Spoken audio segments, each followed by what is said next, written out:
Good evening and welcome at the Balie. My name is Veronica Baas. I will be the moderator for tonight's event, where we will be talking about Pavel Krisevich and art as resistance. Because art is a real threat to the Russian regime, and that's why it's so very dangerous to be an artist that speaks out through their art against the regime. Inside Russia, the punishment is very severe. And outside Russia, well, I'm sure you've all heard this week the murder of Semyon Skripečkov, who was murdered in Poland. So why is art so powerful and so dangerous? And what does that mean for the people who are political activists and artists?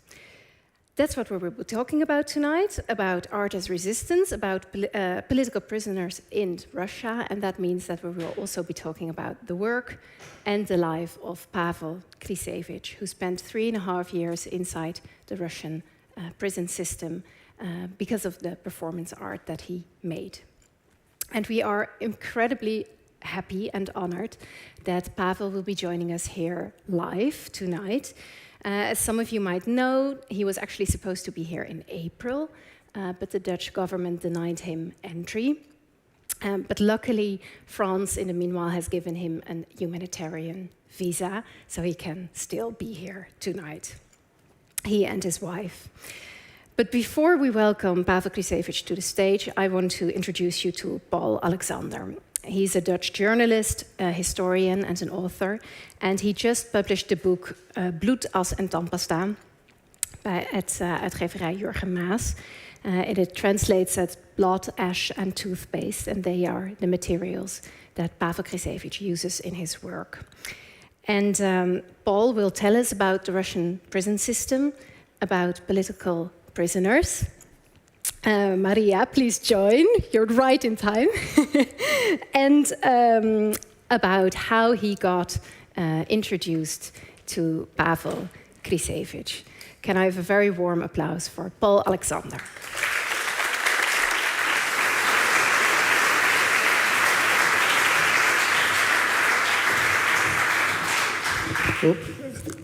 Good evening, dear friends. Nice to have you here. For me, this is a very special moment, as you can imagine, because I've been for more than 3 years in touch with Pavel and with Lena. And Pavel was sitting in prison, and Lena was sitting in Moscow. And this week, I finally got to meet them. I started writing with Pavel in his cell in the famous Moscow Butyrka prison. He was serving a 5-year prison sentence. While writing my first letter, I somehow had the feeling that I would meet him one day. We were also with Lena, I was even before in touch. And we were in very close contact, sometimes even on a daily basis. They led me in their very unordinary lives without any reservation, and now we finally meet. It feels like meeting old friends. So I was following them so closely for my book, Blood, Ash, and Toothpaste, about political prisoners in Russia's prison system. After the full-scale invasion in Ukraine in 2022, the regime started to introduce at an incredibly speed a large number of repressive laws. All Russian independent media were writing about it. You could follow it on social media. You saw videos of nightly arrests, of searches within apartments. You could see on YouTube trials and political prisoners sitting in glass cages, speaking out against the regime and speaking out against the crimes and the atrocities in Ukraine. But in the non-Russian media, there was much less attention to these political prisoners. people in Russia were asking themselves, are we returning to the days of the Gulag? It was not like in the Stalin times that millions of people disappeared in the camps and you didn't have these mass executions. But nevertheless, the sentences were definitely Stalinist just for posting a small message against the war, you run the risk to be sentenced for 7 up to 10 years. And if authorities considered you a terrorist and would start a criminal case against you, they would put you in jail for 20 or even more years. So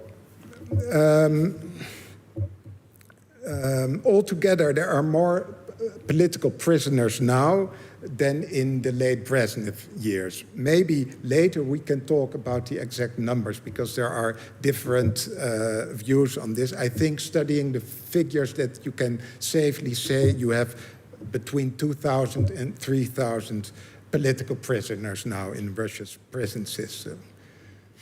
And maybe now the fierce repression we witness in Russia doesn't seem too surprising. Putin is a KGB man, and when he got in power, he brought along his former KGB friends. The business of the KGB is, of course, repression. You can say a lot about Putin and how he's ruling Russia already for more than a quarter of a century. But he knows precisely how to build a polished state, or call it a terror state, as you will. You can also say he rebuilt a terror state using his old networks and using his old schemes and playing his tricks, all according to the KGB handbook. And I, for myself, didn't realize for a long time it all went into this direction. But the process already started to become visible much earlier. In 2011, 2012, you had mass protests, and they were severely crushed. And even before that, right from the start of Putin's rule, it all began. The regime always had its way to get rid of its opponents. They were being killed in the streets of Moscow and St. Petersburg. They had to flee the country, and prisons were filling up with more and more political prisoners. Today's guest, Pavel Krisevich, was one of them. He was arrested in an action in a performance on the Red Square in 2001 and was sentenced for 5-year penal colony. He was only 20 at the time of his arrest. And the first question I was asking myself while doing this research was, what are the conditions political prisoners are held in? Are they staying with the common criminals within the camps and the jails? It was in the beginning quite difficult to find this information, and I thought I better look for letters from political prisoners. They must be there somewhere on the internet. And I was already in touch with Olga Romanova, and she is quite a famous personality living in Berlin. She is the director of Russia Behind Bars, and she's the expert on a Russian prison system. And she, through her help, I got access to a Facebook group where human rights activists and family members of political prisoners were sharing their letters from political prisoners. And this was, of course, a goldmine for me. In this group, I first encountered a painting made by Pavel Krisevich. So someone who got from Pavel a letter. She also received this painting. I will show it. And it immediately drew my attention. And I also sort of understood what it meant. This movement to take your head off in front of a prisoner guard is obligatory in the penal colony. And it's also kind of ironic to me. So I wanted to know more about him, and I Googled him, and I found out he was 22 years old and already 2 years in prison. And I also found out he had already a track record of actions and performances in St. Petersburg and Moscow. For instance, he was crucifying himself in front of the Lubyanka, which is the former KGB building, headquarters in the center of Moscow. And you see the burning heap of political files. And another, these police guards took him off after 2 minutes probably and got him arrested. And then you get an administrative arrest and you'll be serving 10 to 15 days in jail, and then they set you free. Afterwards, he committed a fake suicide on the Red Square, and this performance, it was also, these actions were all in support of political prisoners that were already filling the prison system.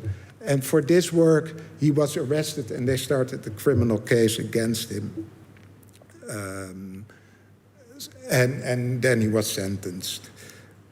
I got in touch with Lena. She was living in Moscow and she was running the support group Free Pavel Krisevich. Many of these political prisoners have these kind of support groups. Through her, I wrote my first letter to Pavel, and within 3 days, I got his answer. It's very easy to write because the prison system in Russia called FSIN has a website, and you can write a letter on this website and they give it to the prisoner, and the prisoner will write his letter. And this was Pavel's first. It will be scanned and sent back by email. So this was the first letter I got from Pavel. Altogether, I was still at the beginning of my research, but one thing was already clear. It was obvious that political prisoners are the real opposition in Russia against the regime. In court, for instance, they have the right to speak their final words, and they use this as a platform to criticize the regime and speak out against the atrocities in Ukraine. And Alexei Navalny, he spread his political messages through his social media channels up till his death in a camp in the north of Russia, and reaching his followers. And another famous political prisoner, Vladimir Karamurza, he was held in solitary confinement for 2 years, but still he was writing his column every now and then in the Moscow Times. Pavel Krisevich did something similar, but at the same time in his very own way. He created artworks from the first day in his prison cell. He was using the materials at hand. He took sheets from his prison bed and he smeared them with toothpaste, and he used ashes of matches and his very own blood as paint. He made over 2,000 works in his cell, where he was staying with more than 30 cellmates. His upper bed was his studio. He even held exhibitions in his cell. These artworks served as a never-ending pamphlet of political protest against the regime. They were smuggled from prison. I received 300 of his artworks and helped organizing exhibitions. And we had 3 here in the Balie, but we also had them in other places in Amsterdam, in the Uilenburger Schule, for instance. Not all people can be as brave as these political prisoners. They are not politically active afraid as they are for this, to be arrested and disappear in the camps. But the political prisoners do represent a larger group of like-minded people within society who support the political prisoners. These supporters come together in community centers and in living rooms in order to write letters to the political prisoners. This became some sort of a national hobby amongst people from Russian Federation who oppose the regime in Russia and also outside Russia. It's the best thing you can do to support political prisoners, because the worst thing that can happen to them is that they think the outside world forgets them and forgets about their fate. These supporters, they also donate money. So family members and human rights activists can pay for food parcels because you cannot survive on a prison meal, and also to cover expenses for lawyers. These supporters never skip court hearings also. They go with large groups to the court, and they applaud and they shout in the halls of the court, all in support of the political prisoners. And if they are banned from the court, they will stand outside and they will shout, so inside the prisoner knows he's being supported by them. In short, the political prisoners are the dissidents of the present times. They are the real opposition of this regime, and they deserve our attention and support by all means necessary. That is why I think it was so short-sighted, or better, a disgrace that Dutch authorities denied Krisevich entrance to the Netherlands in April. Now Pavel and Lena are here, thanks to France, who granted them a humanitarian visa. I'm grateful for the Balie for offering them a platform. And through Pavel and Lena, they can tell the stories of political prisoners. Through them, the political prisoners themselves get a platform. And it's important that the voices of these political prisoners in Russia are heard all over the world. Thank you. Yeah.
Thank you so much, Piotr Noy, Levi Boham, Sami Balafakir, Lena, and of course, Pavel Krisevich. Please join me.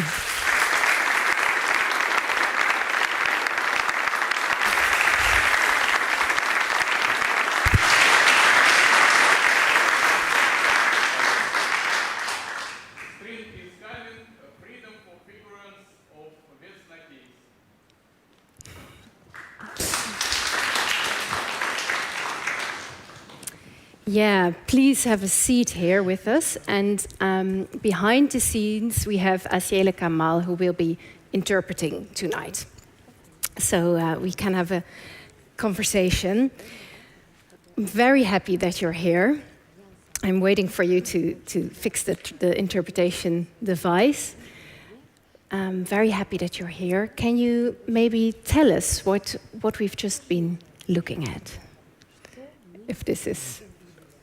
Yeah. It doesn't work. Wait, is it on? Maybe it on. Is it on now? Можно протестировать еще раз. Можно сделать замену. Все слышно, Павел? Все хорошо? Слышно? Is it working? I don't. No, it's not working. Wait. Maybe yes, maybe no. Maybe yes, maybe no. Кнопку можно нажать на боковую кнопку и будет первый канал работать. Лена, пожалуйста. Can someone from upstairs help me? Кто может нам помочь? Давайте поможем. Maybe. Wait, 1 second. Technical, I will well. technical problem. I will ask Asiele. Oh, here's a new one. This. Wait. We'll try the next one. Sorry. It should be working, hopefully. Now it's working. Great. Look, now it's working. So let's get right back to the performance. So we saw you here in this prison cell. Why did you want to share this performance with us tonight? Этим перформансом я хотел показать то состояние, которое ощущают люди в тюрьме, особенно когда они ощущают определенное одиночество, потому что вот это вот чувство, сравнимое с одиночеством, это как раз вот оказаться в такой одиночной камере. With this performance, I wanted to demonstrate, I wanted to show how people feel inside the cell, how they're feeling, and that ultimate feeling of loneliness they are experiencing in this prison cell when they are all alone. И для меня важно, что первоначальная задумка этого перформанса была выражена флешмобом, в котором поучаствовал известный музыкант Noise MC. И то, что сделали мы и сделали люди по всему миру с точно такими же одиночными камерами, это увидели ребята в тюрьме, которые проходят по делу весны, и это их очень поддержало. And what was important to me is that this performance also was supported in the flash mob by a musical artist. He's rather famous, Noise MC. And we had supporters who reproduced that flash mob. So those contained in cells right now, the convicts of the so-called Vesna case, they could feel that support. They knew that they were not left out alone. Yeah, because you're saying you're all alone in your cell. Sometimes you were with a lot of people in your cell, and sometimes you were alone. Can you describe what it meant for you when you were alone in a cell?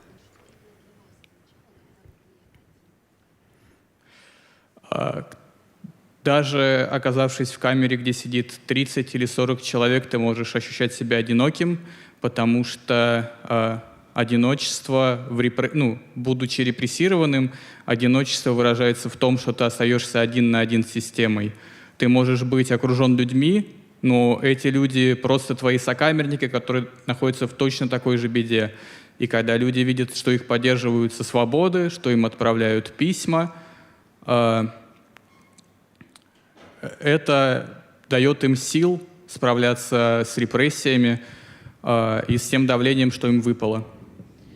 You know, that's exactly the thing. You can be inside the cell with 30 or 40 other people, but then you feel loneliness inside because at the end of the day, you are lonely, fighting with the system, facing the system. And when it comes to the repression and the oppression as such, that is why I felt that the loneliness would resonate with the fact that other people who are still there behind the bars, they would know that they're visible. They would know that they are not alone in this kind of loneliness. Yes, thank you. I think this theme is something that is also present in your artwork, and because of the technical hiccup we had at the beginning, I completely forgot to tell everyone what we're gonna do tonight. So you brought a few artworks with you, and I wanna discuss them with you. And then later on, your wife Lena will also join us to talk about her role and the role that support of political prisoners, their support system. And then at the end, Paul will also join us. So just also for the audience that you know what we are going to do. So we were talking about that loneliness, and that is also something that is really coming forward in your work. So can you explain what this says for the people who don't speak Russian, and can you tell us a little bit about this piece? То, что сейчас на экране, это, как бы вечная репрессия, с которой сталкиваются люди в одиночной камере. Она, на создание этой идеи меня подтолкнула песня музыканта Егора Летова, который пел про вечную весну в одиночной камере и, собственно, про то, как он столкнулся с давлением системы. И конкретно эту работу я сделал в поддержку также фигурантов «Весны», когда еще сам был в тюрьме. И вот эта межтюремная солидарность, которую могут выражать люди, также находящиеся в тюрьме, это был не менее важный для меня аспект. И чтобы можно было понять, самое большое стремление для людей в тюрьме, чтобы наступила эта вечная весна, когда не надо будет больше чувствовать себя одиноким, не надо будет бороться с системой, и можно будет просто жить на свободе. Well, to me, what you see right now, that's the piece about the eternal repression. The loneliness you get to feel when you are locked in the prison cell, when you're all alone there, this solitary confinement. And it was my inspiration I took from a musical artist, Yegor Letov, who also wrote in his music, in his art, about the repression, about the battle with the system, about how important it is to have the support for the convicts of the Vesna case. So in other words, that's the solidarity between those who are still in prison. And to me, the main aspect here is to comprehend that there is a desire, there's a willingness, and there's hope to know that the eternal spring, Vesna, will come, and there will be no loneliness, no oppression, and the fight, the battle with the system will be over. Yeah. So I want to go to another piece, because this is really from when you're inside the cell, the prison, and you start working there. And we just heard Paul talk about how you were using these sheets.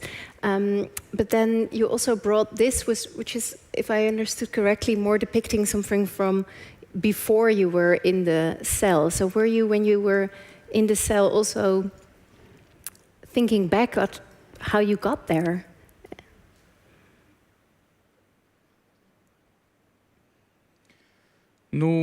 Я попал в тюрьму за то, что сделал перформанс на Красной площади в поддержку политзаключенных. Я имитировал то, что выстрелил себе в голову из пистолета, перед этим выстрелив в небо, убив страх неба в человеке, выстрелив в сторону Кремля, убив страх перед государством. И вот этот третий выстрел в голову был выстрелом в животный страх, который находится в голове у каждого.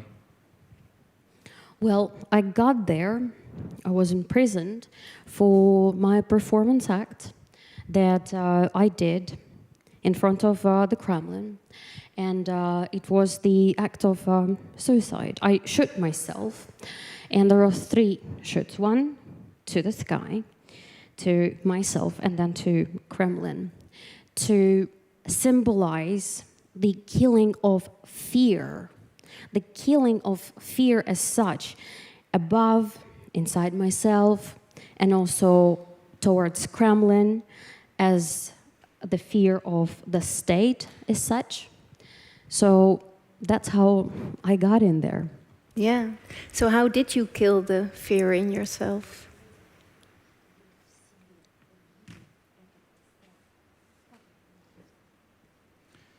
Ну, я не скажу, что у меня это получилось, потому что как бы страх внутри меня до сих пор остается, особенно с тем, что продолжает происходить в мире.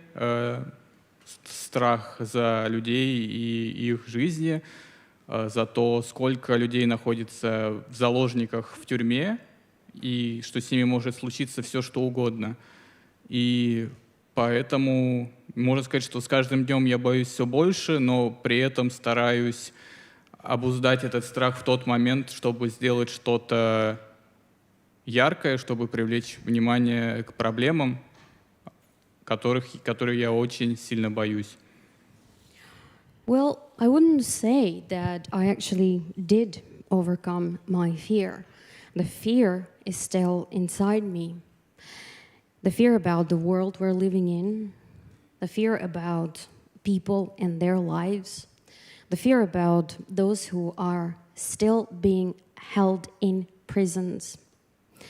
And maybe from day to day, the fear even grows. But what I'm trying to do, I'm trying to manage that fear by creating, by doing something bright. Yeah. So can you tell us what you were creating here? Ну, на этом рисунке изображен так называемый этап. Это транспортировка человека из СИЗО в колонию. И конкретно здесь изображен момент, когда людей, которых привезли уже на вокзал, чтобы их потом пересадить в специальный вагон для заключенных, который называется Столыпин, их ведут по специальному металлическому шнуру, прикованным к этому шнуру наручниками. И людям, которые идут по этому шнуру, запрещено поднимать голову, и поэтому они идут в присядку. И это одно из самых тяжелых и одновременно одно из самых ярких впечатлений за время в тюрьме, потому что ты впервые за долгое время можешь увидеть людей вокруг, можешь увидеть небо и оказаться вне тюремных стен. Here we see what we call etap.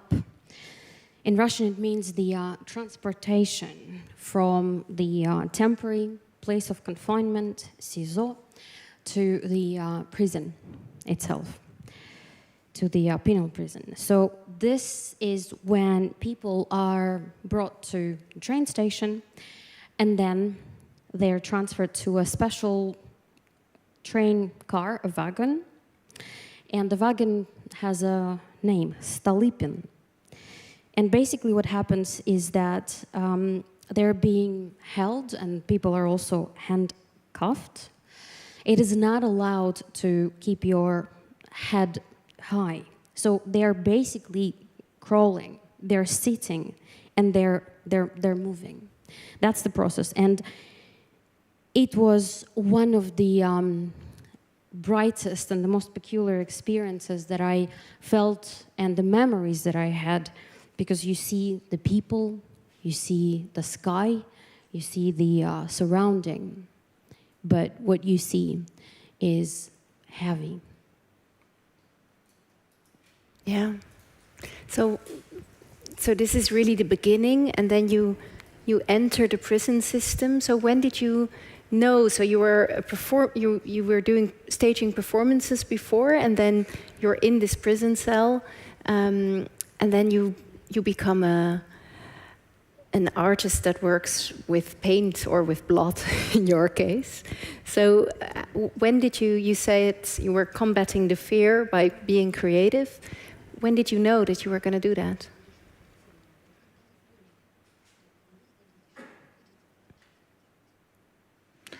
Я понял это, когда я, собственно, уже оказался в тюрьме и понял, что это надолго, и если я не буду это делать, то я окончательно сгину в этой тюрьме, растворюсь в ней, и, по сути, занятие искусством и любая творческая деятельность, к которой приступает человек в тюрьме, это та соломинка, за которую он хватается, и которая позволяет ему выйти из тюрьмы таким же эмоционально и умственно или внешне. Просто так как пока он занимается творчеством, он отключается от тюремной жизни и не дает тюрьме съесть его. Well, I learned that. I felt it when I got into prison. And when I also learned that, well, this is going to be for a long time. And I knew that if I'm not going to engage into my art, I will rot in here. I will dilute in the prison as a person. So I knew that my art, that my creative activity is my chance to stay. This is the straw one holds onto, trying to keep up with the environment, with the surroundings. And I know that through my art, there was my chance to survive emotionally, mentally, if you will, because again, the art, the creativity is the only bottom line you strive for as a human being, to have hope. Yeah, because you say trying to survive mentally. I think the next picture we have, or this is you performing, this is the next picture, yeah. So what does this one say?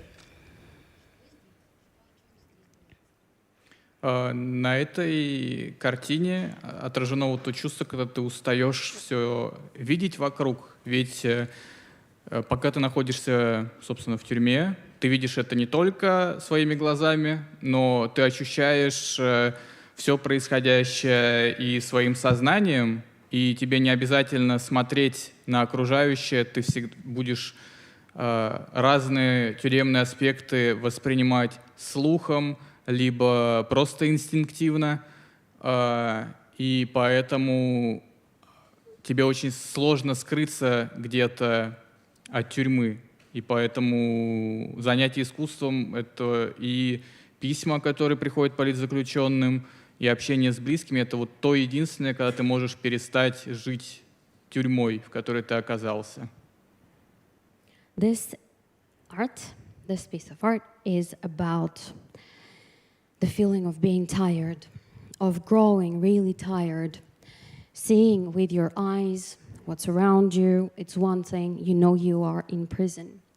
But your conscious mind also has other feelings, and you don't even have to see. You know that you are inside the prison. You can hear it. Instinctively, you know that you are there. And it's so difficult to find escape. There is no escape, in fact. And so, again, art is the only trajectory how to escape and heal. And also, through the letters outside of the prison that are coming in, through the support of the close ones and the relatives who are there and they're supporting you. That's also the escape. Yeah, I definitely almost want to invite Lena in, your wife, to talk about the support and the letters. But I do still want to have a look at two more of your paintings. The next one is also inspired by someone else, and I think it's Felix Nussbaum's self-portrait. And I find it interesting because when we think about him as an artist, his creative life was really stopped because of the conditions he got into. But you also seem to be finding your creative life in a way in prison. Or how do you look at that? Ну, можно сказать и так. Просто не у каждого на самом деле случается такой эпизод, когда он может долго посидеть запертый от каких-то вольных течений, где очень много идей и очень много информационного шума. И хоть я и сказал, что ты от тюрьмы очень сильно устаешь, но при этом она отрезает тебя от того, чем ты жил на свободе. И в этот момент ты можешь прийти к какому-то своему удивительному стилю. Если посмотреть на творчество политических заключенных, мы всегда можем увидеть какие-то интересные детали, которых ты можешь не увидеть на выставках художников, которые сейчас проходят на свободе в России. И удивительно, как все соприкоснулось с оригинальной картиной Феликса Нусбаума, так как художники в России, оппозиционные художники, антивоенные художники, они находятся в точно такой же ситуации, как и Феликс, который считался в Третьем Рейхе художником-дегенератом, представителем дегенеративного искусства, по мнению Третьего Рейха. И антивоенные художники в России сейчас находятся в так называемых черных списках. Их работы накрывают простынями на выставках и ярмарках, им не дают выставляться. Well, I would say that one definitely could say so. But again, imagine if you are in a confined space for so long and you are locked down, what do you do? And yes, indeed, those ideas, that informational noise that surrounds us. Remember when I said that you grow absolutely tired at some point from being in prison, being incarcerated. But then also from the other side, the prison cuts you off from everything what you had when you were free. The lifestyle changes totally, basically. So what I'm trying to say here is that the political prisoners and their art, you see those details that are absolutely mesmerizing. When you go to exhibitions and you see the modern art of modern artists in Russia, you won't see those details in the art that is produced by those who are imprisoned. And yes, indeed, that's interesting that Felix Nussbaum, and again, knowing his situation that in the Third Reich he was considered to be an degenerate artist of not even deserving of any attention. So basically what happened back then, the history is repeating itself. All the anti-war prisoners right now are blacklisted, and their art is not being displayed, or if it's displayed, it's being covered by the bed sheets. So basically there's no chance, hardly ever chance for them of being seen. Yeah. So in the book that Paul Alexander has written, you have called one of the prisons, Butyrka, the House of Death, and you quote Dostoevsky and you say, "No one really lives there. To the state, you are nothing more than a corpse in a closet, and the closet here is a prison, and that applies both to the prisoners and the prison guards." So I found that very interesting. Can you really tell me a little bit about also your relationship with the prison guards and why you think they are as well corpses.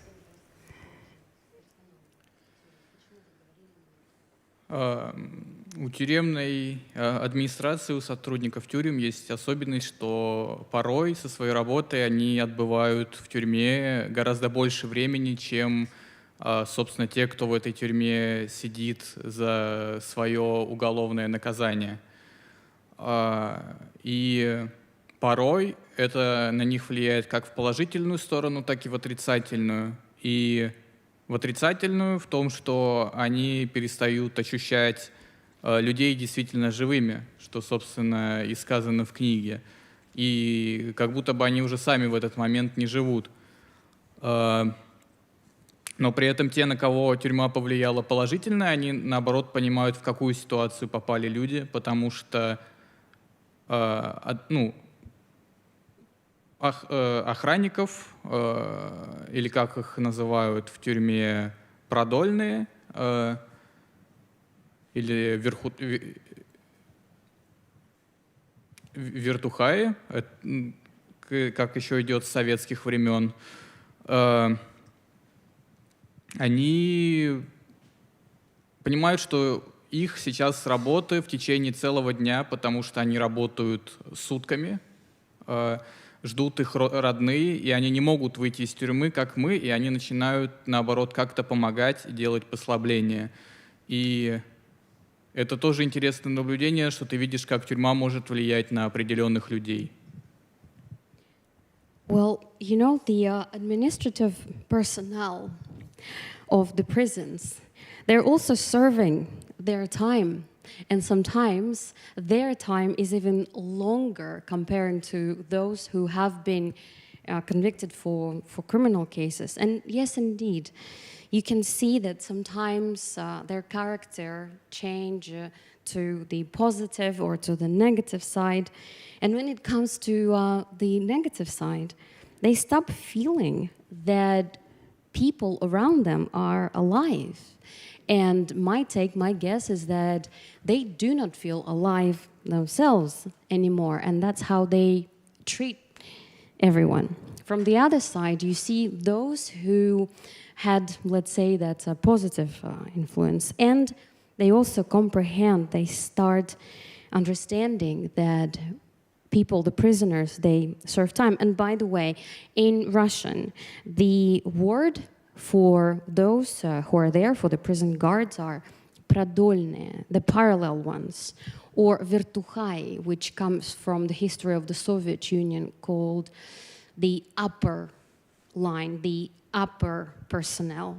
So they basically spend their whole day in prison as well. And of course they have families and friends, and they still have to be there. They are still inside. And those who have changed for the better, they have more human feelings. They treat you differently. They treat you kind. And there are guards like that as well. That's good. That's good to hear. They are there, but the most important thing, and you've mentioned that a few times already, is the support from outside of the prison, and that's why I really want to pay attention to that support system as well by inviting Lena to the stage. Please give her a warm welcome.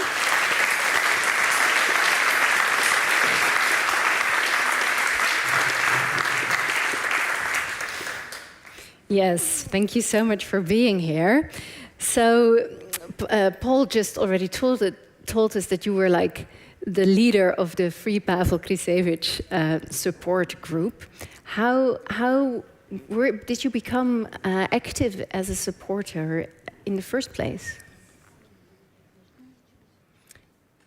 Прежде чем отвечать на этот вопрос, хотела либо с Пашей поблагодарить и вас, Вероника, и Дэви, и, конечно, Паули, и все, кто участвовал в шоу, фэшн-шоу, и все, кто пришел. Мы очень рады видеть столько людей здесь. Well, before I answer your question, first of all, I would like, on my behalf, on behalf of Pavel, extend our gratitude and sincere thankfulness to you, Veronica, to Devi, to Paul, of course, to everyone who participated in our fashion show, to you all, dear participants who are here tonight. Thank you all so much for all of this. Thank you.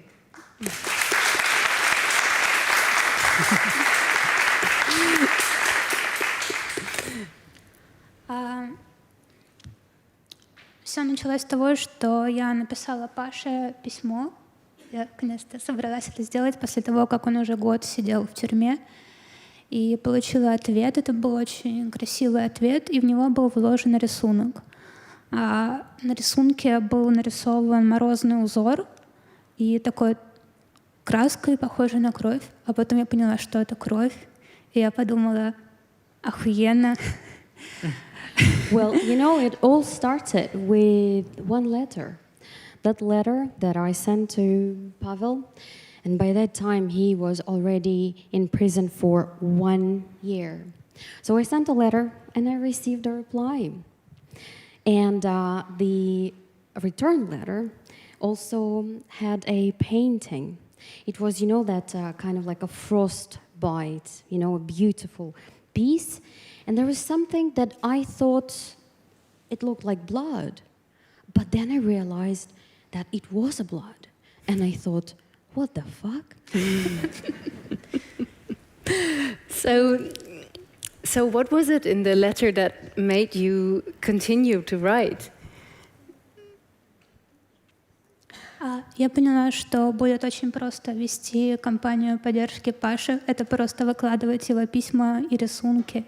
И мне было грустно, что до этого никто этого не делал, хотя это ничего сложного. И, в общем, с этого и началось наше общение и ведение кампании. Well, you know, I suddenly realized that being an active campaigner to free Pavel was really easy. All you had to do, all one had to do, is to publish his letters and his art. And that's all. And I also felt so sad that no one did this before, because again, it was not difficult at all. In opposite, it was so easy. So what do you remember the first letter you got? Первое от Лены или самое первое? Do you mean the first letter from Lena or the very, very just first letter? No, from Lena. Ну...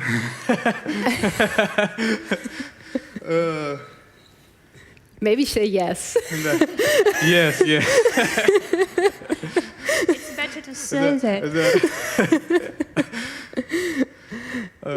Yeah, and so you didn't know each other. Like you met maybe once, I think, but you didn't know each other, and then you get this relationship through writing these letters, and you think, why is no one else doing this? And then at some point you fall in love, right? Can you tell us how that went? Трудно понять, как это началось, потому что, конечно, это было не сразу. Сначала мы просто переписывались, делились мыслями, обсуждали какие-то проекты. Паша рисовал рисунки в поддержку других заключенных.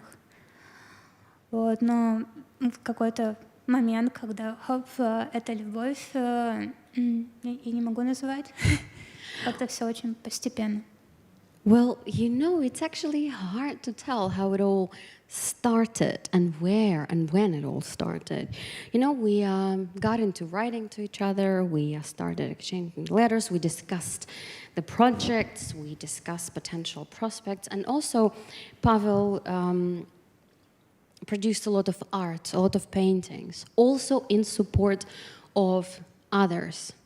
So, you know, honestly, I wouldn't be able to tell you, like, hop, there is love, or hop, something had started. No, it just somehow naturally and beautifully evolved.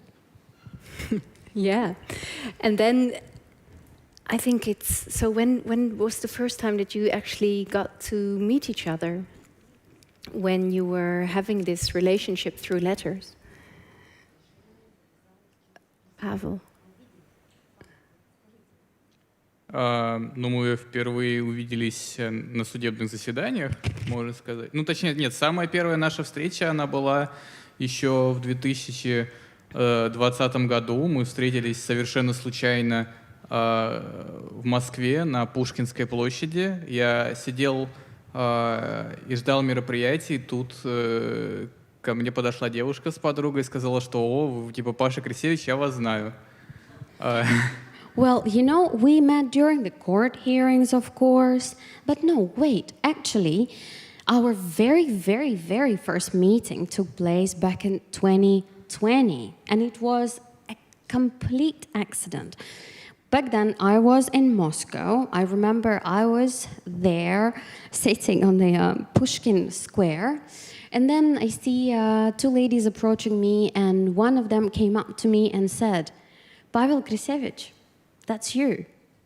Nice to meet you. Because you were already a famous artist, so you recognized him, right? Yeah. So when at some point you decide to marry, right? So can you tell us how that went? Because you had to travel to the prison and spend some time there. Can you explain how that whole process went? Паша признался мне в чувствах, и после этого наше общение стало более сложным из-за того, что его перевели в другую камеру, и мы не смогли созваниваться. И в какой-то момент мы поняли, что очень скучаем друг по другу, и Паша мне написал, типа, я не хочу на тебя давить, но, может быть, нам пожениться, чтобы видеться. Вот, и я ответила, go, давай поженимся.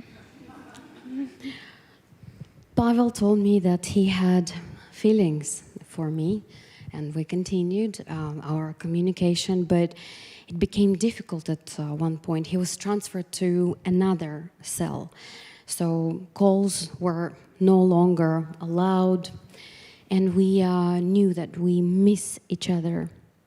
So Pavel wrote me saying, I do not want to put any pressure on you, but what if we get married?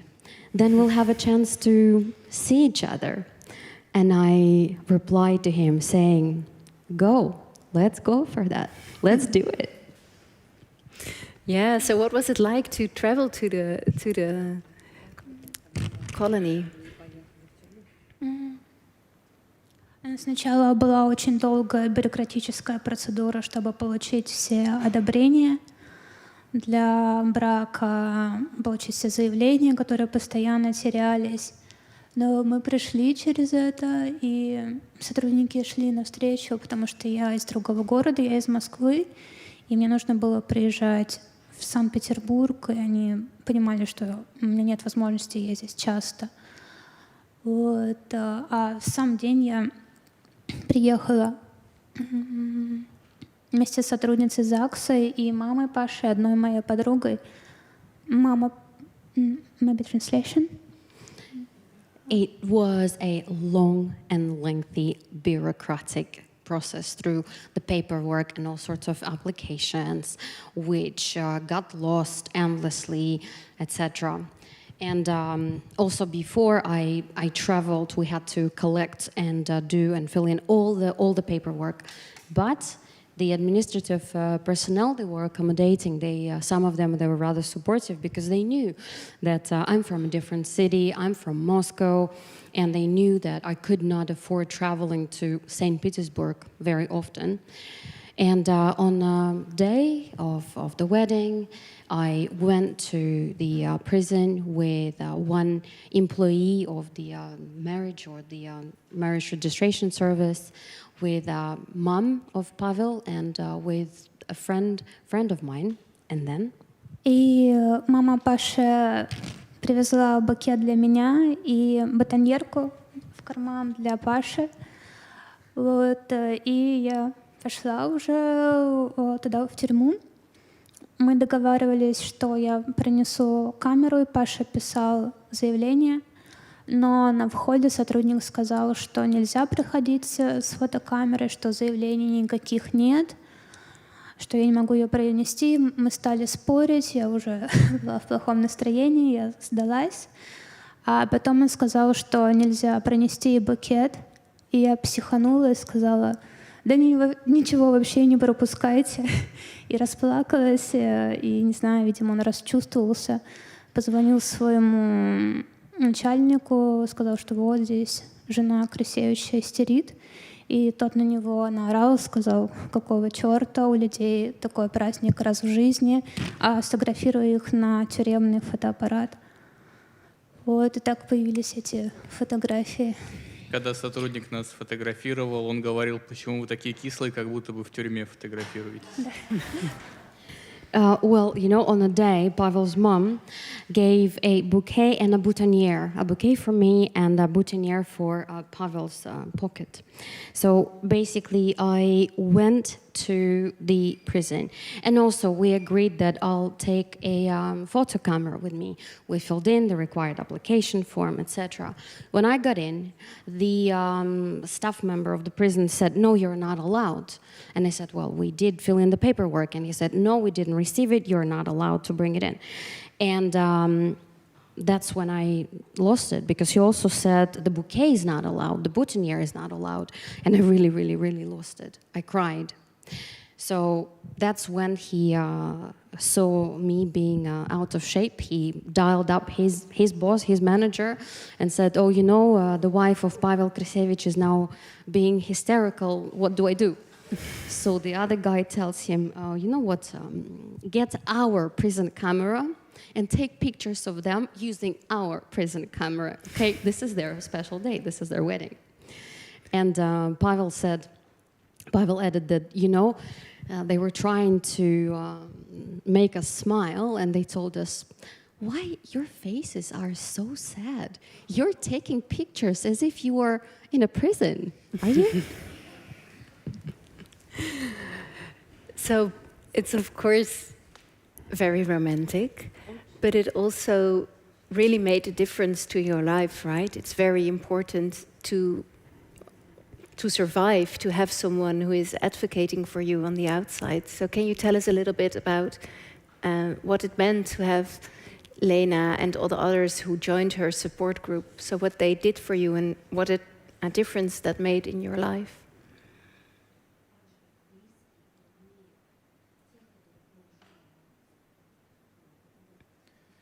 Ну, я могу сказать, что Лена для меня — это вторая половина, и без нее я себя уже не ощущаю полноценным человеком, без нее невозможно мое творчество и жизнь.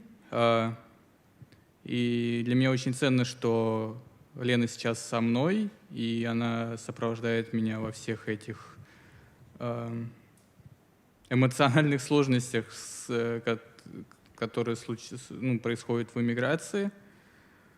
И могу сказать, что для любого политического заключенного важен такой эмоциональный якорь, потому что те люди, которые остаются, те близкие, которые остаются на свободе, они делают действительно огромную работу, порой они единственные, кто проводят кампанию поддержки, и если бы этих людей не было, люди бы остались бы в совершенно невыносимых условиях. И на самом деле вместе с тем, что я желаю, собственно, сил и поддержки для самих политзаключенных, я шлю эту поддержку и всем близким, и когда делаю перформансы в поддержку политических заключенных, я надеюсь, что это поддержит и родственников, потому что им это тоже очень важно. Lena to me is my second half. She is the one I cannot live without. She is a piece of my art, my life, my everything. And it is truly so valuable to me right now that Lena is with me, especially right now when she's helping me to go through the emotional roller coaster and emotional challenges of going through the immigration of life living abroad. And about the support of the family, of the loved, of the closed ones to the political prisoners, you know, it's so important to have that anchor, that emotional anchor. And those who are campaigning in support of political prisoners, the work they're doing is absolutely tremendous. Without it, the conditions for the political prisoners would be unbearable. That is why when I am campaigning, when I am performing, when I'm creating my art, obviously, this all goes to the political prisoners. I wish them strength and I convey my all support to them, but also to their closed ones, to their families, so that again, through my performance, I try to give as much support as I can to their emotional anchors who give so much support. Yeah. So, and it's also not only support in a very practical sense, but also really making sure that we on the outside world got to know Pavel's art, because you really became his agent and his gallerist, and you smuggled the art out of the prison and you shared it abroad. Like, so how, yeah, can you tell us a little bit of what it was like to distribute the art in this under this repression?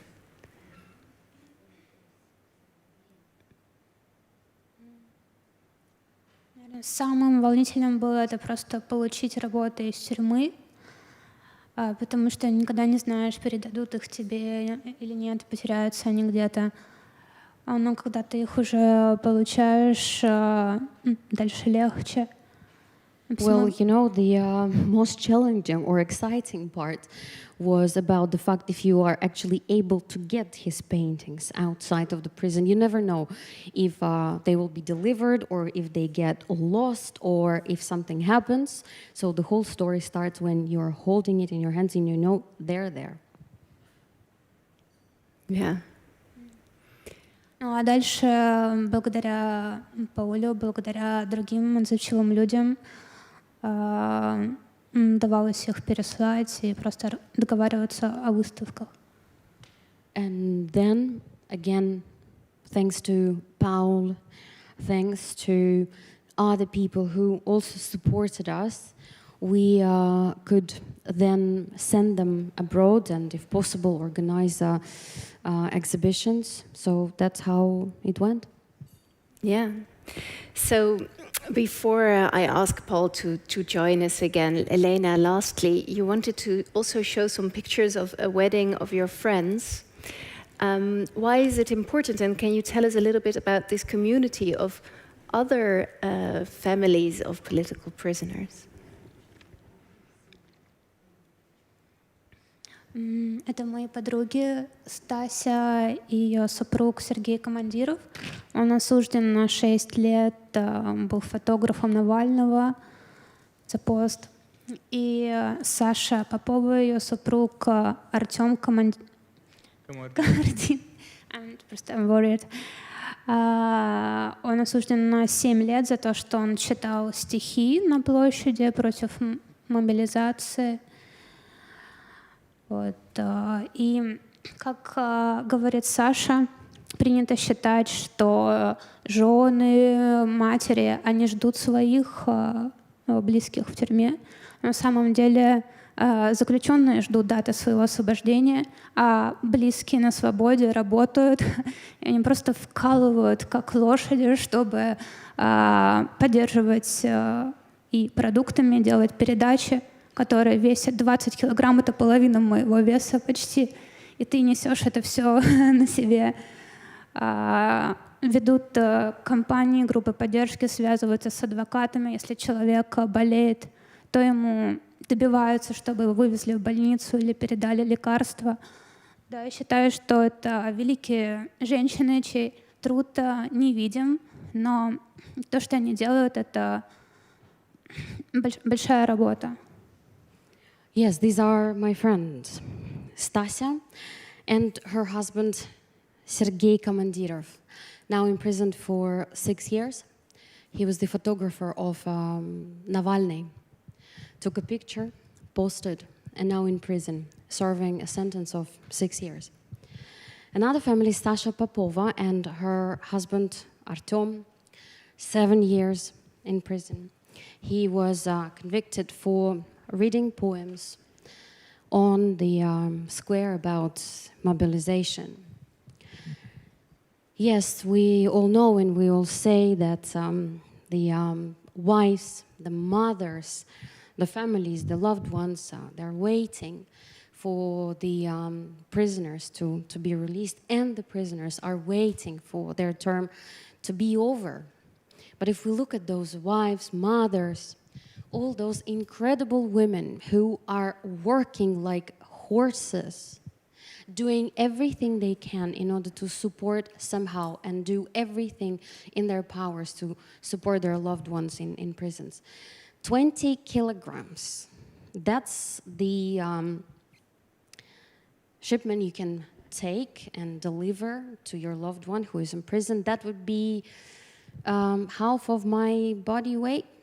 And imagine those women carrying all those groceries, everything they can on their bodies to deliver it to the prison. And when you think of it, it's not only about those parcels you bring to prison, it's also about the campaign in support, getting in touch with lawyers, making sure that your loved one, if he is sick, has a right to be assisted by doctors, that he can be in a hospital, or he gets the required supply of medical assistance. So again, these are the pictures that are showing the incredible work of those amazing women who also keep on fighting, and it's incredible. Well, thank you so much for...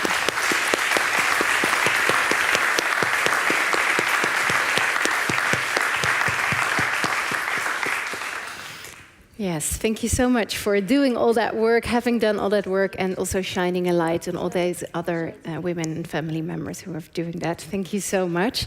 And I would now ask Paul to join us again for the last bit.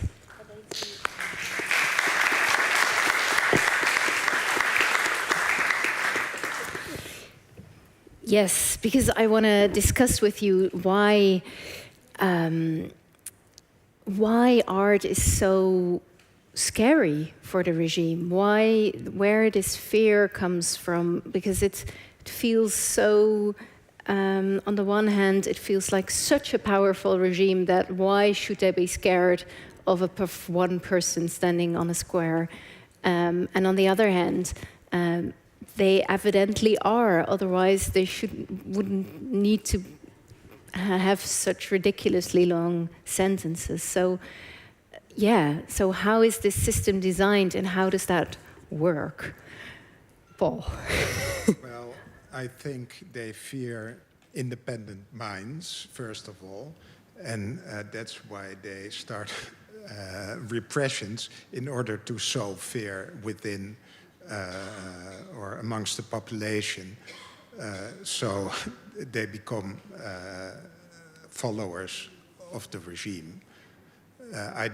So all kind of independent expression is unwanted in these repressive states, I would say. Yeah.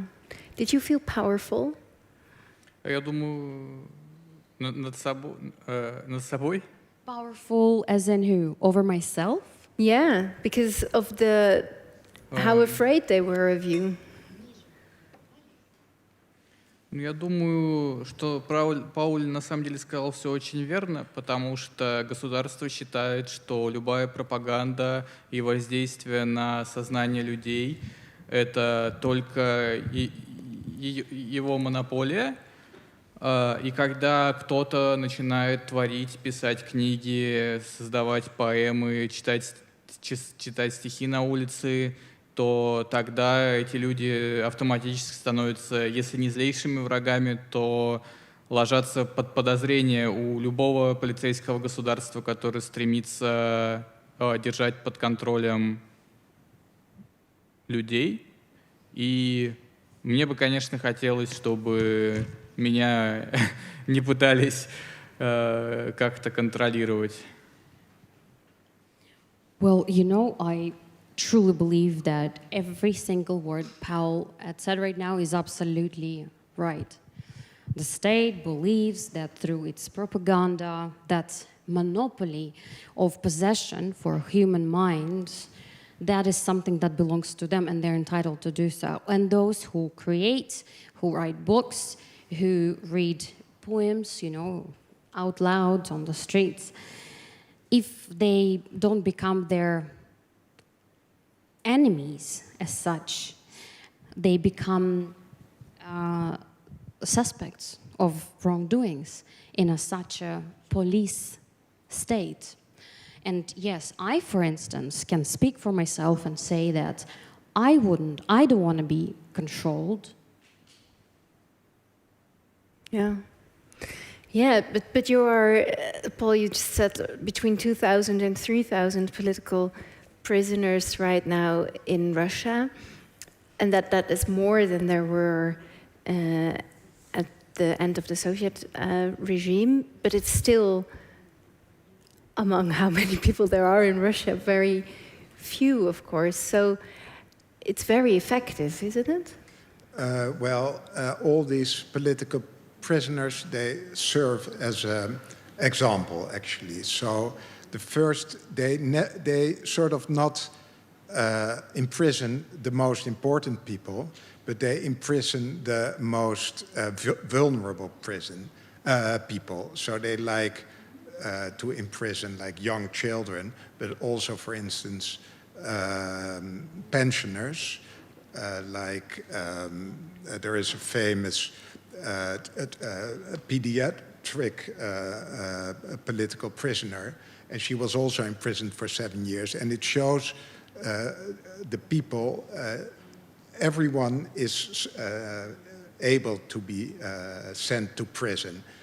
So it is really setting an example to the rest of the population. You better watch out, otherwise we will imprison you all. They don't have the means yet to follow all the people. So this whole system of repression, as it existed in Soviet times, they really knew what all dissidents were doing. And I think of what I heard from people is that the repression didn't develop. It needs to take some time to have enough informers and enough agents to control whole society. But they put the vulnerable people to set an example. Do you recognize that? Да, я постоянно слежу за статистикой и за новостями из России.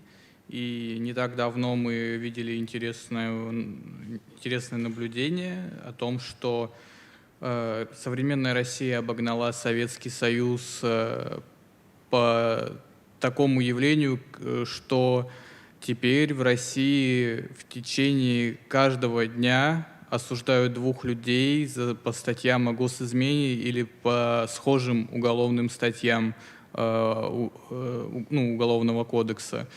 И чуть ли не каждую неделю кого-то признают иностранными агентами.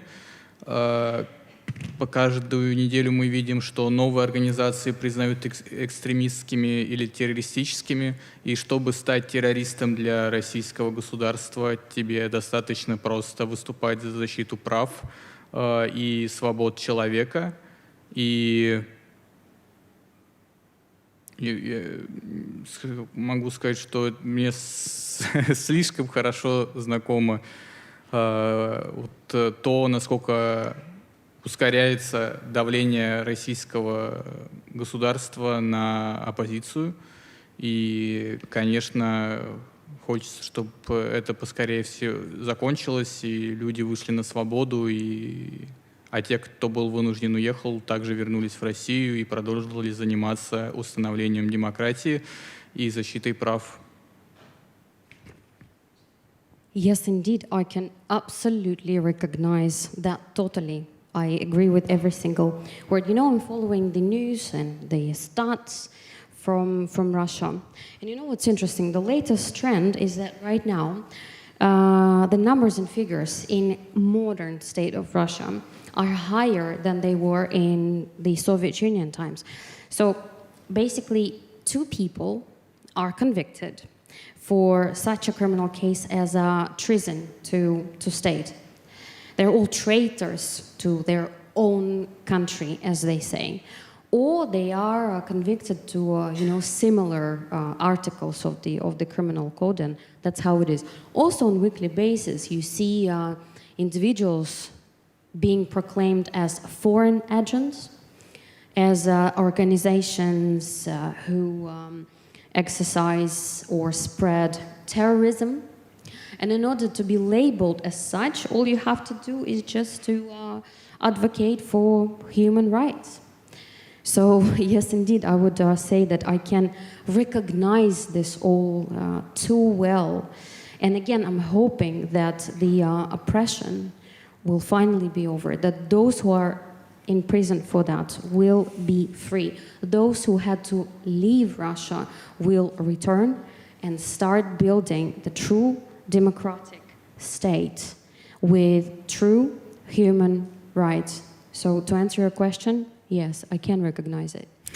Yeah, but you said like those who had to leave Russia as well, because in the book it's also after you're released from prison very clear that you do not want to change. You do not want to leave Russia because you say the change should be there. Like, can you tell us a little bit about that dilemma?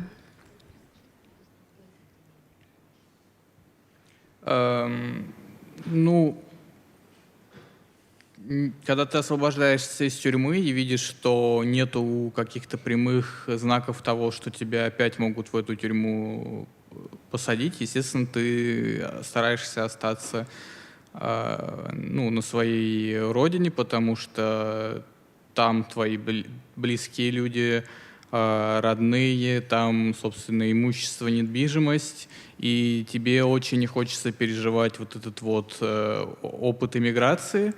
И ко всему в России все настолько сильно сужается сфера возможной политической активности, что любой человек, который политически активен и остается в России, он уже очень много значит. И даже если он никак о себе не высказывает, не создает что-то, а просто живет в России, он все равно поддерживает остальных людей, которые также остаются в России и проводят вечера писем, совершают одиночные пикеты, проводят какие-то акции протеста, сталкиваются с новыми репрессиями и пытаются участвовать в выборах без выбора.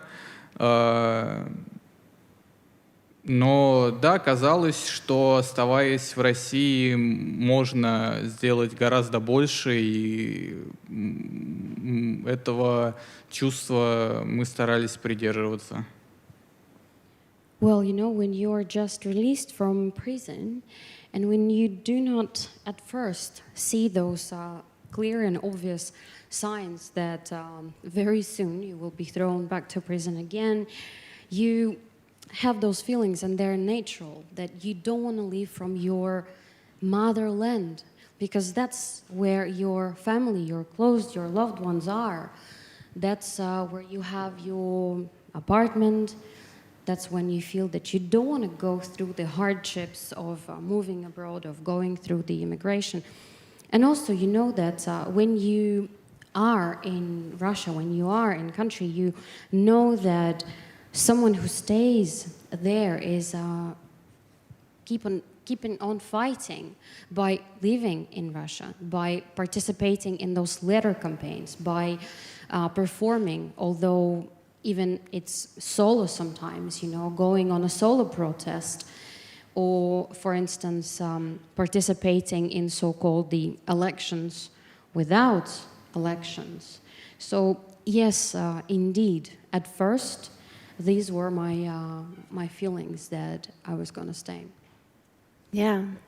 Well, luckily for us, you have not stopped with your performance art after you've left Russia, because this week you were in the Netherlands and you spoke to some people in parliament, but you also went to Madurodam. Can you maybe explain us a little bit about your performance right there?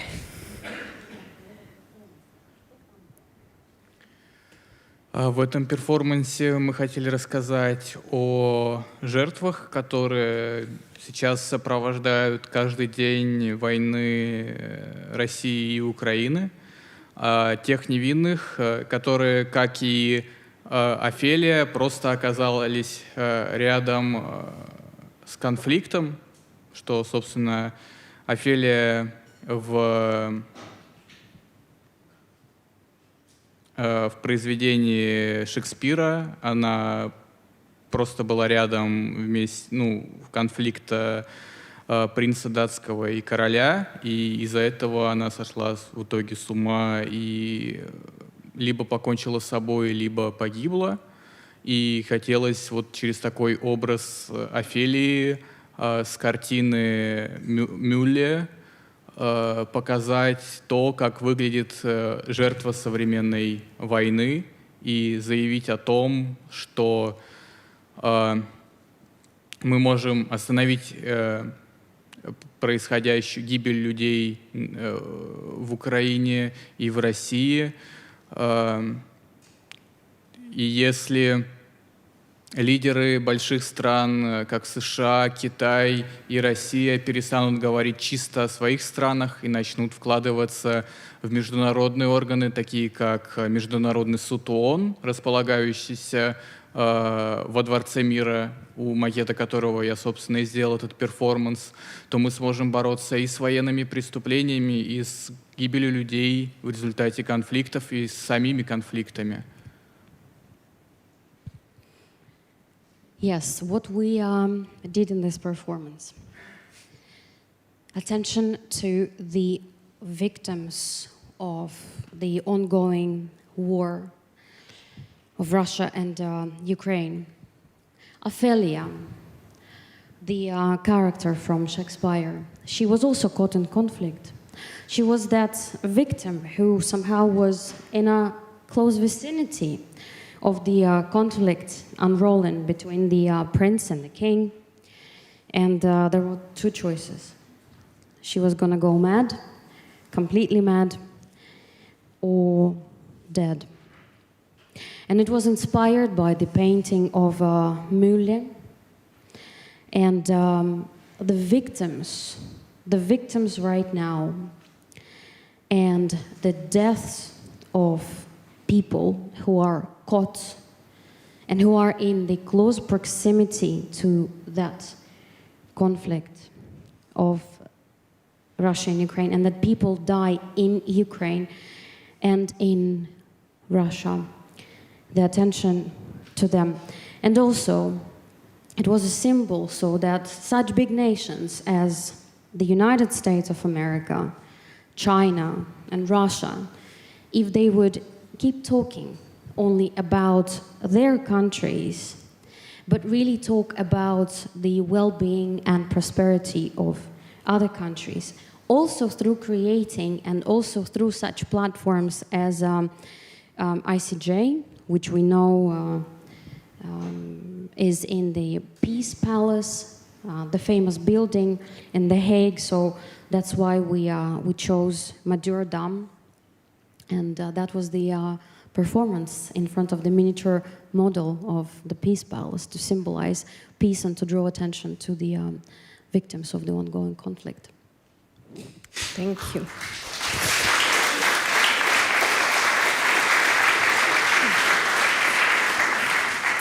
So before I want to give the word to our final guest, who will tell us a little bit about an action that we can do by writing letters, I want to look at you all and ask if there are any questions in the audience.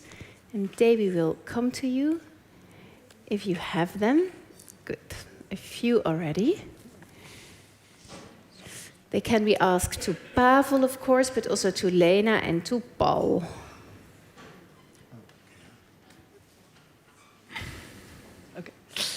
Well, first of all, I'd like to say thank you for sharing the story. It was really amazing to hear. I was wondering, with all the censorship that you face, how freely did you feel you could speak in the letters? Because I'm kind of surprised that it was, possible to write these letters back and forth and share, I presume, quite a lot of the wrongdoings and things that are happening. So yeah, I was wondering how that works.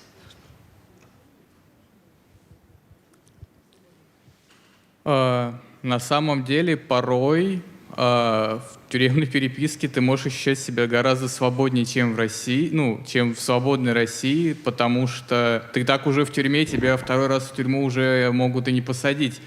И обходя темы идущей войны, можно было обсуждать практически все, что угодно, что не влекло за собой какую-нибудь прямую угрозу уголовного наказания.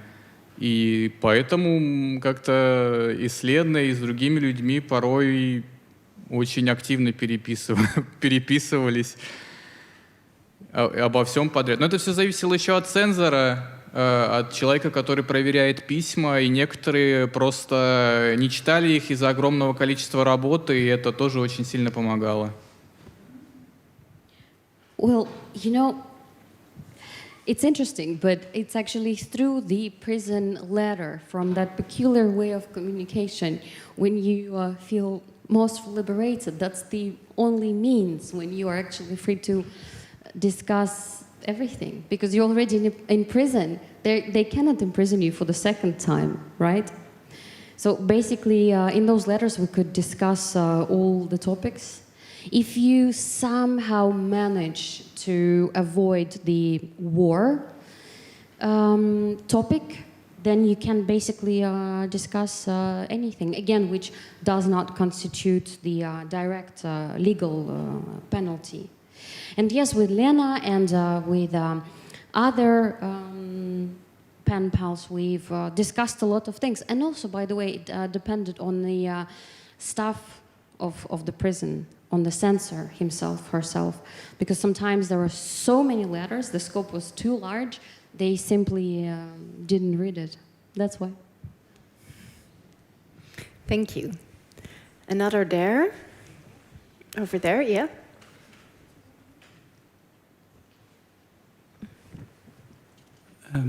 When Eleanor Lipper, a famous Gulag prisoner, left her camp, her fellow prisoners said, don't forget us. Tell them about our situation. Tell them about the circumstances we live in. Please don't forget us. Did you get similar messages from your fellow prisoners when you left Butyrki?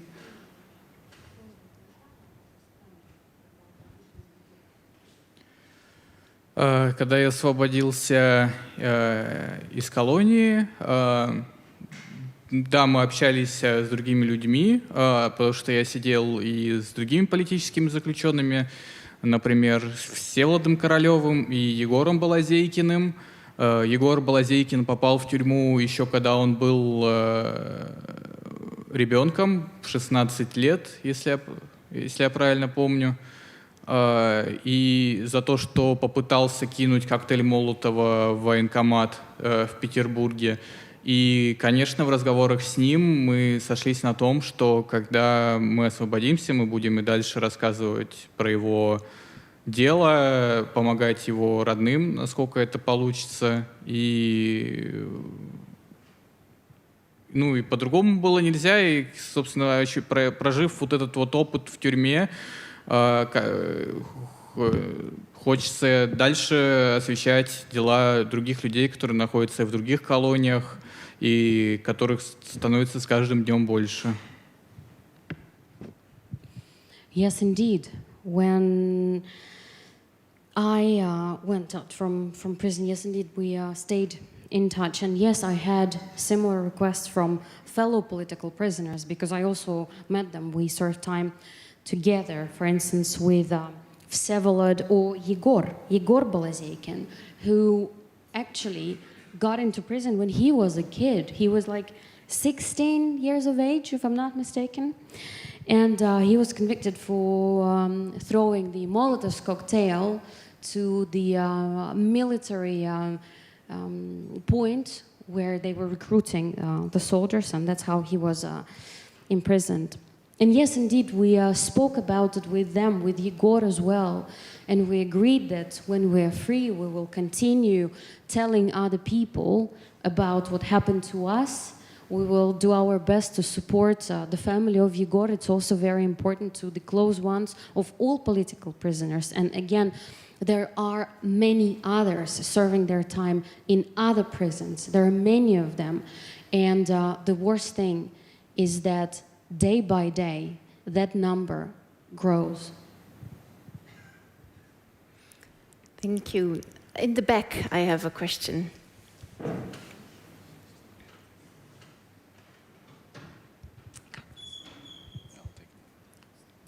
Thank you. May I speak in Russian? Давай, Володя, на русском. Please, can you try in English?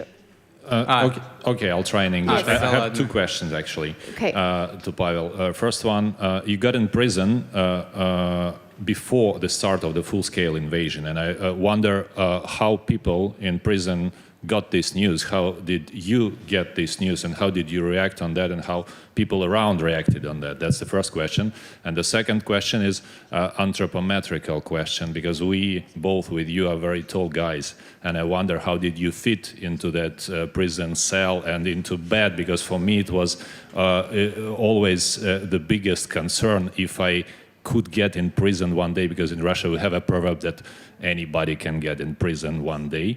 So I wonder, did they give you like a XL size bed, or how it is done there? Thank you.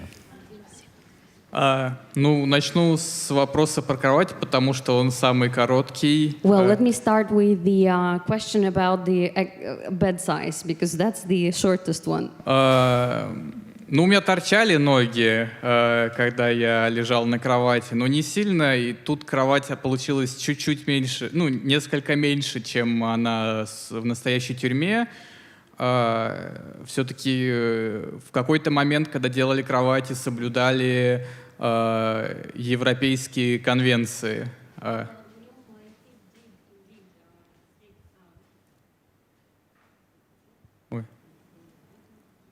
Wait, I'm not sure if we are hearing the translation right now. Да, не работает микрофон у переводчика. Микрофон of translator doesn't work. Oh. Well, maybe you can interpret back to us. Да, итак, микрофон теперь работает. My feet did indeed stick out, and it was inconvenient. However, I must say that the size of the bed that we had here was very similar to the real prison bed that I was in, that we had in the cell. So as you can see, as you can imagine, someone, when those sizes of those beds were designed initially, they must have taken some Euro or other standards to accommodate for tall people somehow. Насчет начала войны, мы проснулись в 4 часа утра от того, что по всем каналам показывали Владимира Владимировича Путина. И всех, кто спал, разбудил единственный не спящий в тот момент арестант, который смотрел телевизор.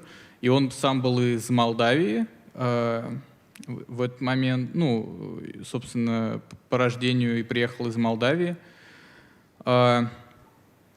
И, конечно, для нас было полным шоком, что что-то началось, потому что какие-то знаки и рассказы об этом были, но мы до конца не верили, и мы в какой-то момент честно верили нашей пропаганде о том, что вот дедушка Байден совсем сошел с ума и говорит какие-то типа дурости про то, что мы сейчас нападем. На самом деле он не прав, но мы забыли, в какой мы живем стране и что российской пропаганде верить нельзя.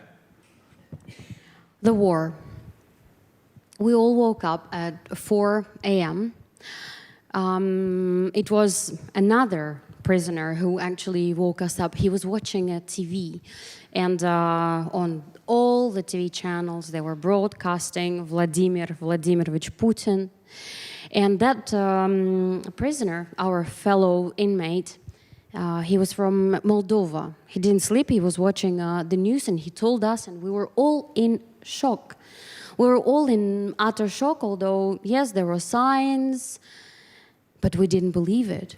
We truly and honestly followed the propaganda feed that the grandfather Biden is sliding into madness and saying that our country is going to attack someone. So we were blinded by the propaganda, and we could not believe that it was actually happening. И для многих из нас, потому что с нами сидели люди из Украины, это была катастрофа, потому что у этих людей натурально в тот момент разрушилась жизнь, и они очень переживали за своих родных и близких. И так как единственная в тот момент ниточка со свободой у нас была в телеканале Евроньюз, мы стали смотреть, пытаться поймать частоты этого канала с помощью нашей тарелки телевидения и узнать, что происходит на самом деле в мире. And you know, we had a lot of Ukrainians as fellow prisoners. And for them it was particularly tragic because it means that their lives were completely destroyed and torn apart because they had families, they had their loved ones right there and right now. So we were all at the situation when we were desperately trying to find this frequency for Euronews. It was the only channel to get the news feed from, and I remember how we were trying to fix this on the satellite plate, the satellite device, again, in order to get the news, to keep the news coming in order to know, to be informed what is happening there. Thank you. Before I want to finish the evening, I want to ask Lana Pilaeva to come forward here. And I want to give her the mic. Is that one working? No, that one isn't working. So can you stand behind the podium? Yes. And Lana is an indigenous Komi Russian activist, and she will ask us something. Hello everyone. I'm Lana. I'm a director of a Komi Daily project. I'm Komi. This is a different ethnicity inside of Russian Federation. We have our own language and our own culture. But today, Pavel Alexander asked me to do a letter writing event for the political prisoners. This is actually how we met some time ago, a couple of years ago, actually 3 years ago in Utrecht. And today I prepared also a list of political prisoners. Some of the names was given to me by Lena. And there will be short descriptions of their cases. And also I have all the necessary supplies, such as pens, postcards, and paper, so that you can write a letter to political prisoners. We will then translate the letter and send it via Vsin Pismo to Russia. Or if you choose to draw something in the postcard, then we'll try to send it just as it is. So I think that's it. Afterwards, near the book stand, we will be standing there with the Marina, and we can explain you more, if you're interested, what topics to touch and how to avoid censorship. Yep, thank you. Thank you so much, Lana.